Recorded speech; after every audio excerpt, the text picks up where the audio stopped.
Vous écoutez Radio Taïwan International et c'est l'heure des musées.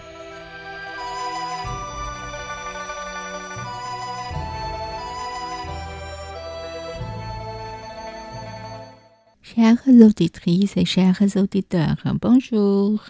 Vous écoutez l'heure des musées, une émission consacrée à la culture et à l'art chinois.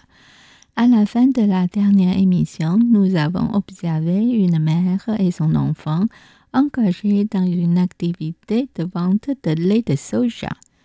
Tous deux montrent une expression de joie et de satisfaction, sans ressentir la dureté du travail, suggérant une harmonie familiale et une fierté partagée dans leur labeur. Cette scène illustre comment les liens familiaux peuvent se renforcer à travers des activités quotidiennes partagées. Cette semaine, nous continuons à admirer d'autres scènes de dames-mères avec leurs enfants. Restez avec nous pour découvrir d'autres magnifiques représentations de la vie familiale et culturelle chinoise. Voici le premier exemple. Merci de vous référer aux images 1.1 et 1.2 et de 1 à 2.5. S'agissant de la même série de pots à thé au beurre encloisonné et Nemo pain. Les Tibétains ont l'habitude de verser le thé au beurre préparé dans des théières en céramique pour le garder chaud. Le thé au beurre salé ou thé au beurre de yak est une boisson typique de la culture tibétaine, consommée dans l'espace himalayenne, au Bhoutan, en Chine, en Inde et au Népal et surtout au Tibet. Elle est faite à partir de thé, de beurre de riz, femelle du yak et de sel. Le thé au beurre salé apporte hydratation et lipides, évitant les gerçures de lèvres. Toutefois, sa trop grande consommation est associée à hypertension fréquente chez les personnes âgées de la communauté tibétaine. Ce pot à thé au beurre utilisé dans le palais impérial allie fonctionnalité et décoration. Fait d'argent et incrusté de turquoise et de corail. Il repose sur une base ornée de pétales de lotus. Le couvercle surmonté d'un grand bouton décoré de feuilles en haut relief est également incrusté de turquoise et de corail. Le pied est évasé et les côtés du pot sont ornés de poignées en forme de nuage.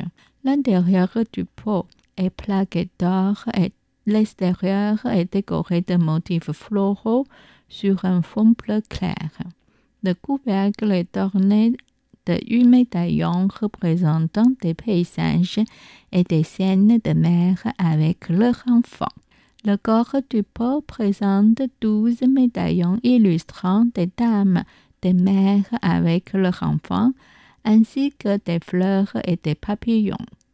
Le pied du pot est décoré de 4 médaillons représentant des paysages avec des bordures dorées incrustées de corail, de lapis lazuli et de turquoise. Le bord du couvercle est gravé avec une inscription en caractères réguliers fabriquée durant le règne de Qianlong de la grande dynastie Qing. Et les images de 1 à 2.5. Pot à thé au beurre encloisonné doré avec décoration de style occidental. Ce pot est en métal doré, reposant sur une base ornée de pétales de lotus, incrustés de turquoise et de corail. Le grand bouton du couvercle est formé de feuilles en haut relief, également décorées de turquoise et de corail. Le pied du pot est évasé et les côtés de l'abdomen sont ornés de poignées en forme de nuage. L'intérieur du pot est plaqué d'or et l'extérieur est décoré d'un fond bleu clair avec les motifs floraux entrelacés réalisés en technique cloisonnée. La surface du couvercle est décorée de 8 médaillons représentant alternativement des paysages et des scènes de mer avec leurs enfants. Le corps du pot présente 12 médaillons illustrant différentes dames de mer avec leurs enfants, ainsi que des fleurs et des papillons.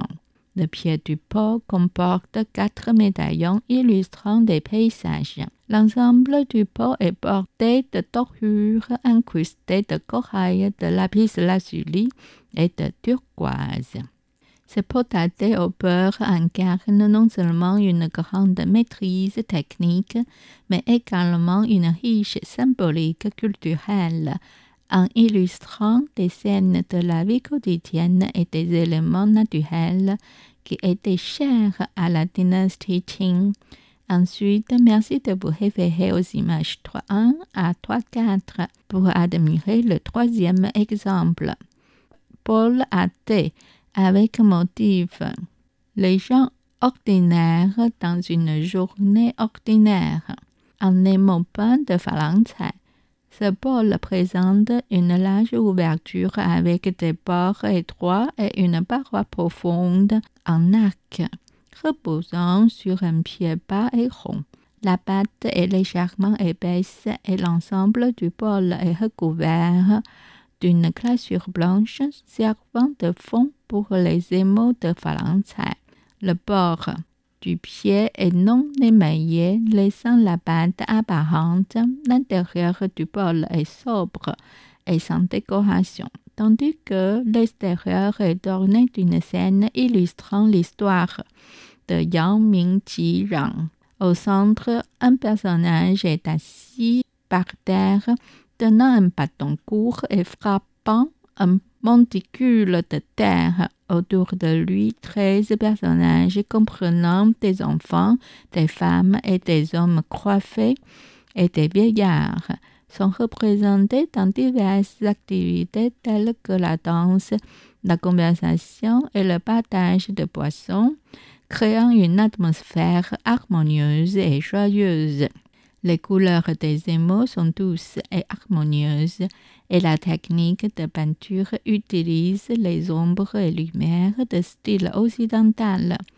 Ce bol forme une paire avec l'objet répertorié sous le numéro 8654 du Musée national du Palais, partageant la même forme mais présentant de légères différences dans les postures des personnages. À travers l'image 3.3, nous voyons une dame mère vêtue d'un long manteau bleu, tenant ce qui semble être une serviette ou un tissu, observe avec tendresse un enfant. L'enfant, habillé en rose avec des pantalons verts, semble montrer quelque chose avec son doigt, interagissant joyeusement avec la femme, probablement sa mère. Cette interaction exprime une relation affectueuse et un moment de complicité entre eux. L'ensemble de la scène dégage une atmosphère de tranquillité et de bonheur, mettant en lumière les valeurs familiales et la simplicité de la vie quotidienne durant une époque prospère.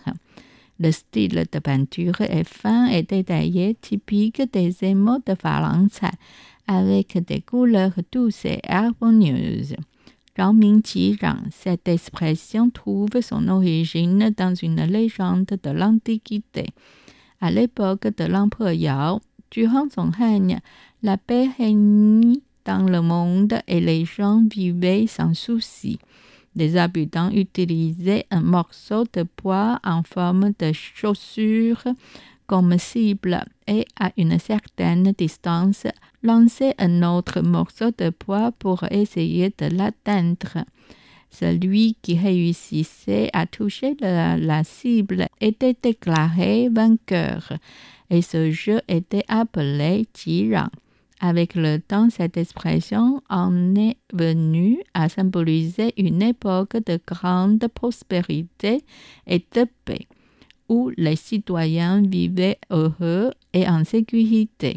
Elle évoque ainsi un âge d'or de tranquillité et de bien-être pour le peuple. C'était l'heure des musées réalisé et animé par Miao Yonghua, diffusé depuis Taipei, Taïwan.